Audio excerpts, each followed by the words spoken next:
Assalamualaikum warahmatullahi wabarakatuh. Perkenalkan, nama saya Enrico Ramadhani Rizky. Di sini saya akan mempresentasikan terkait tugas UTS Cyber Security Management dari Bapak Catur Nugroho.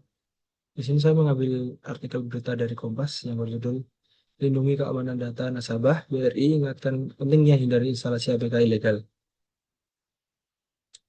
Di era ini yang serba digital, layanan perbankan berbasis aplikasi mobile semakin diminati. Kemudian akses dan efisiensi transaksi membuat semakin banyak orang beralih ke aplikasi mobile banking. Namun, kemajuan teknologi ini juga membawa ancaman keamanan siber yang semakin nyata. PT BRI dalam siaran pers mengingatkan masyarakat akan bahaya menginstal aplikasi dari sumber yang tidak resmi.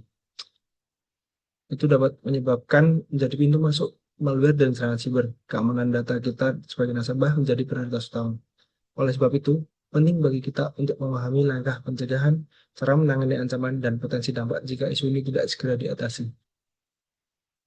Untuk pencegahan keamanan data dan informasi, yang pertama, kita bisa unduh aplikasi hanya dari sumber resmi. Pastikan hanya mengunduh aplikasi dari Google Play Store untuk mencegah malware atau aplikasi palsu yang mencuri data. Ini adalah lapisan pertama pertahanan kita semua. Yang kedua, ada aktifkan fitur Play Protect.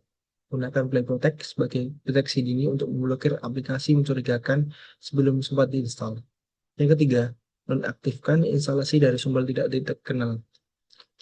Untuk mencegah instalasi aplikasi dari sumber yang tidak dikenal dari luar, kita perlu menonaktifkan ini di pengaturan di HP masing-masing. Yang keempat, periksa izin aplikasi. Pastikan aplikasi tidak meminta izin yang berlebihan, seperti akses data login, kamera, mikrofon, atau lokasi yang juga tidak relevan. Yang kelima, rutin perbarui aplikasi. Selalu update aplikasi. Uh, Biasanya jika diupdate, updatean terbaru itu semakin semakin update, semakin bagus pertahanannya. Kemudian, cara mengatasi jika terjadi pelanggaran keamanan. Yang pertama, kita bisa menonaktifkan akses aplikasi keuangan.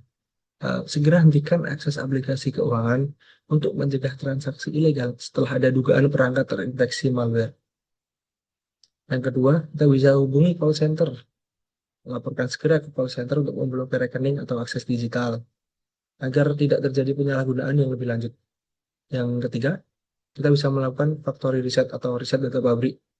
Nah, biasanya itu untuk menghapus aplikasi jahat atau kita istilahnya kembali ke setelan awal dari HP-nya itu agar data-data yang dari awal, data yang sudah terlanjur masuk itu malware-nya sudah hilang, terhapus semua.